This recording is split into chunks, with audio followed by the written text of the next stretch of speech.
Hey everybody, Austin here, and this is a new series where I want to just talk about life over some gameplay commentary. So let's jump on in.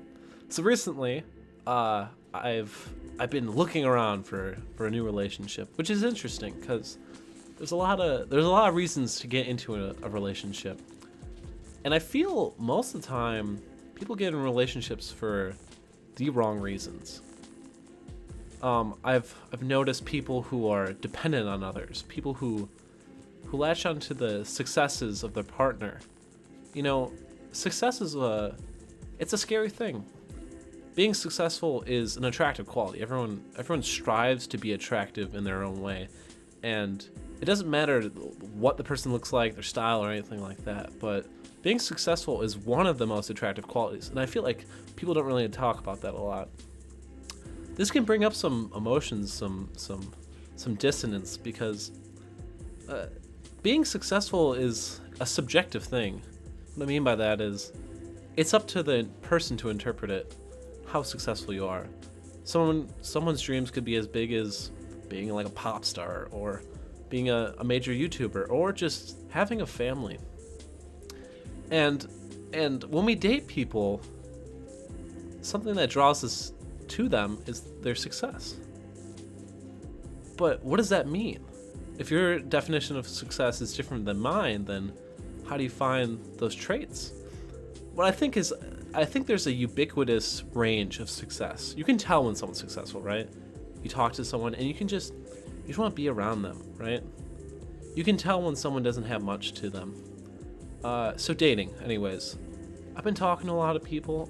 I got out of a relationship recently, a very good one. And I learned a lot about myself. You know, everyone has that relationship that tells you the most about yourself, right? The defining relationship. And I learned a lot from that. But in that relationship, I was more of the dominant one. The other person was kind of attached to me for my success. Because to them, I was successful. But to me, I wasn't. I wasn't successful. And recently, I've been thinking about this. I've been talking to someone who is successful in my view, which is interesting because what we talked about before. And I really wanted to just engage with this person. I was interested. So we went on a date, and it was really nice. It was a very successful date, like very good what's it called, chemistry, and things went great. But what I noticed is this person is dedicated to not just people, you know what I mean? I'm used to when I go on a date with someone that they just want to hang out, you know, that honeymooner phase, even if you aren't dating at that time. But people just want to engage with each other, you know, just get to know someone, because it's easy, right? When you first start talking to someone, it's easy. You're finding out the things you like, not what you dislike. And that's what makes later relationships, longer relationships, that much harder. So what I'm trying to get at is this put things in perspective for me. And it's definitely by chance that I met someone like this. And it's not even like I've engaged with them that much socially, but they've made me thought. Just seeing someone successful. Being a college kid, it's hard to find successful people. And when you do, they're usually so tangled up in what they have going on that they don't have time to meet new people. And that's because they're interesting, right? And everyone wants to be interesting, that's the thing. Anyways, I was frustrated. You know, I was used to people wanting to interact with me because to them I seem successful, but it's kind of the other way around this time. And I was frustrated, but you see, here's the thing. This is the main thing I'm trying to get towards. You should never be frustrated with yourself. What I mean by that is you need to work on yourself before you can work on other people. And I found this isn't true for everyone. People will latch onto each other and just kind of fuel themselves, and not themselves, but their partner. The partner, you both fuel each other.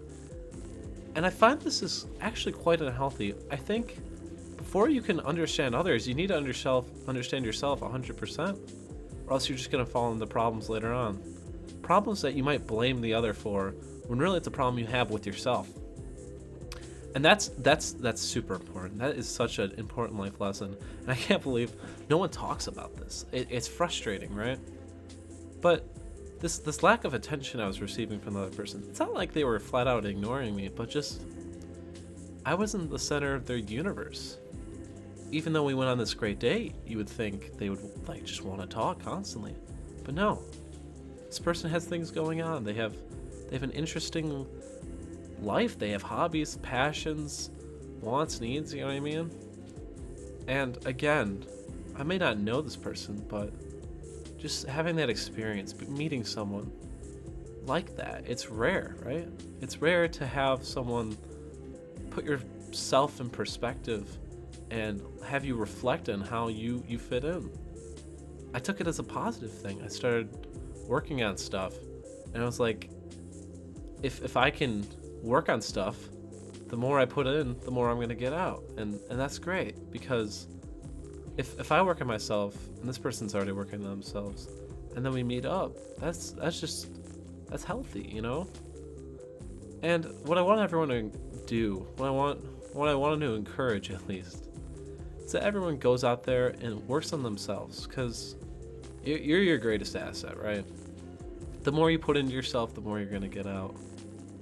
And with mental health on the rise, you know, mental health awareness, people are shutting down.